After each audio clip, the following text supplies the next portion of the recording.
welcome to our living room.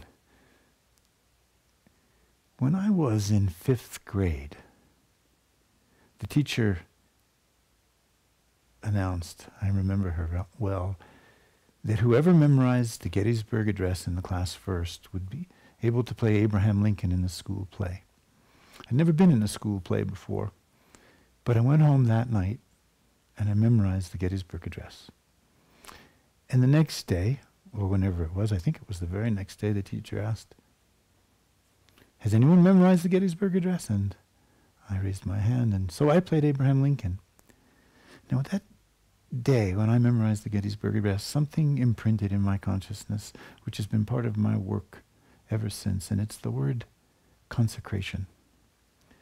I didn't know until recently when I saw the book, I read the book about Abraham Lincoln, Team of Rivals, and in it there was the Gettysburg Address word for word, and there was the word consecration, and I realized, this word, which has been part of my work for 30 years, 35 years, that's where it first entered into my consciousness. I remember then asking my parents, what does this word mean? And then going to the dictionary and pondering it. And then, of course, there was no reason to pay attention to that word the rest of my life until after my awakening, and the beginning of my career as a teacher. And from that point forward, I've never been focused on the intent to change. I've been focused on a consecrated life. Well, what is the deeper principle that makes the life I'm living sacred? The great spiritual teachers have always said it's not the answers that are important, it's asking the right questions. And so one of the questions I want to place to you is, what is the consecration that you want your life to be the answer to? What is the consecration you want to embody? And your life becomes the expression of that consecration. How do you let your life become sacred? In a previous video, I talked about tears of recognition and how when we see what we know is sacred, like tenderness and compassion and courage, we cry. When we see love triumph over adversity, we cry. So the word consecration is so important in my work because it's really a question of what kind of human being do each of us want to be? What are we living for? What's the deep heart map, the spiritual kind of stars that we steer by, that we navigate by? And it is a feeling, not just a concept. It's a recognition of what's important, what really matters. So, for example, Abraham Lincoln was consecrated to, and expressed it so beautifully in the Gettysburg Address, the principle of the founding fathers of the United States, which was to create a government of the people, by the people, and for the people. It had never, ever happened before in history.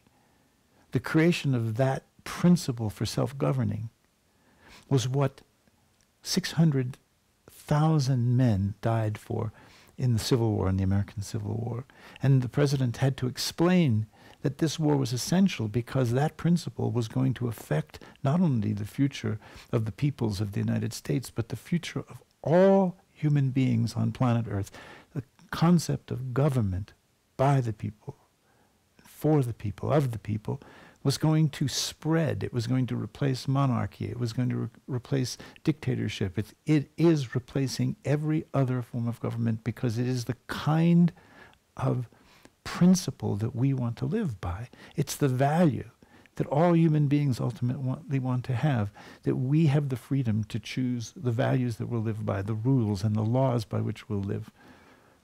And so I ask us, what do we imagine right now here in America, and for others, because I know this will reach people of other nationalities, what do you see your life consecrated to, and what do you sense your country, your government is consecrated to? Sadly, there's just so much fear and self-interest. Survival seems to be the consecration, because where there's fear and self-interest and survival, that's the God we're bowing to. We're not bowing to a deeper God, the God of connection, connectedness, belonging, and love. So if we're going to consecrate ourselves, make our lives sacred, let it be that we live our lives through our practices, our spiritual practices, through what we devote ourselves to with our careers, through how we treat people, how we listen to people, what comes out of our mouths. That is a reflection of what we want to see happen. That no longer will fear be our God, and therefore push us to success and having more and consumerism, because that's what we believe, that will make us safe, that will make us complete, when it isn't. Whatever makes us complete. Some of it is necessary, a lot of it isn't. I don't want to be a judge of that. What I want us to remember is that there is something much more beautiful that we can give our lives to. So think about it. What is your life consecrated to? What do you want to embody so deeply that when you die, people look at you and cry? And they cry because they think, I want to be like this person. I want to emulate this person, not live his life or her life. I want to emulate the principles, the quality of humanity, the compassion, the dedication, the courage, the simplicity, the humility that I see in this person, that I feel in this person. This is the way that we're going to change our world.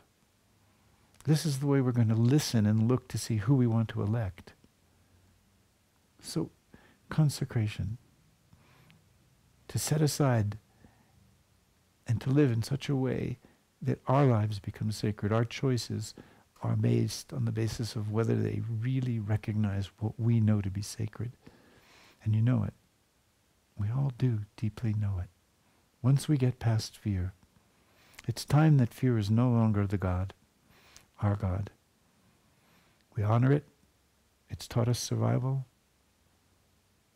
It continues to teach us survival. But there's a far more important God, the God of love, belonging, connectedness. Thank you for your ears and your hearts.